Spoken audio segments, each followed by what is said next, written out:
नमस्कार मंडळी, माझ्या कुकिंग विथ वैदेही या यूट्यूब चॅनलमध्ये तुमचं अगदी मनापासून स्वागत आहे। तर मी आज बनवणार आहे झणझणीत आणि चविष्ट कोलीम आणि गरमागरम भाकरी, ते अगदी सोप्या पद्धतीने। चला तर मग सुरुवात करूया।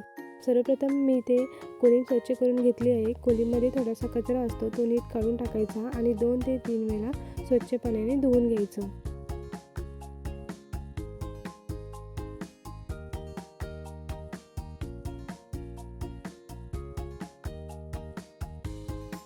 धुवून झाल्यानंतर त्यातील सगळं पाणी पूर्णपणे काढून टाकायचं आहे।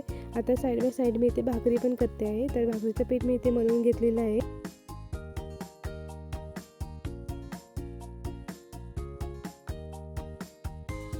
अशा पद्धतीने भाकरी थापायची आहे आणि गरम तव्यावरती ती घालायची आहे।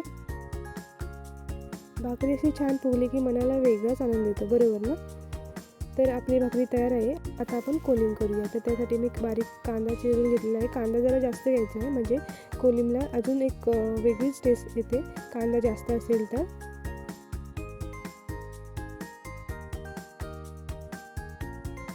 तिथे मी तेल घातलेलं आहे। तेल गरम झालेलं आहे। तेल गरम झाल्यानंतर त्यामध्ये बारीक चिरलेला जो कांदा आहे तो तुम्ही त्यामध्ये घालायचा आहे। अगदी लालसर होईपर्यंत तो कांदा परतवून घ्यायचा आहे।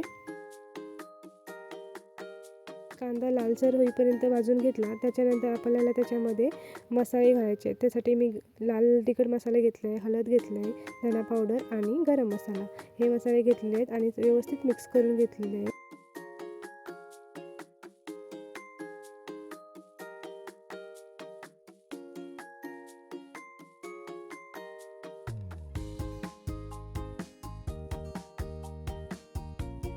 आता त्यात स्वच्छ केलेली कोलीम घालायची आहे, ती व्यवस्थित मिक्स करून घ्यायची आहे।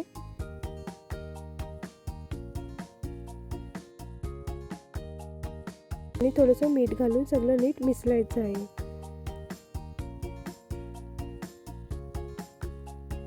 ते व्यवस्थित मिक्स करून घ्यायचं।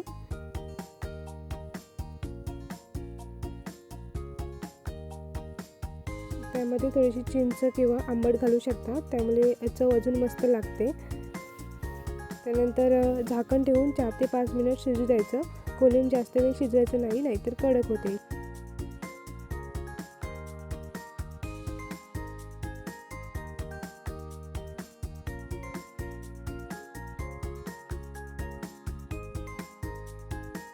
शेवटी वरून कोथिंबीर घाला।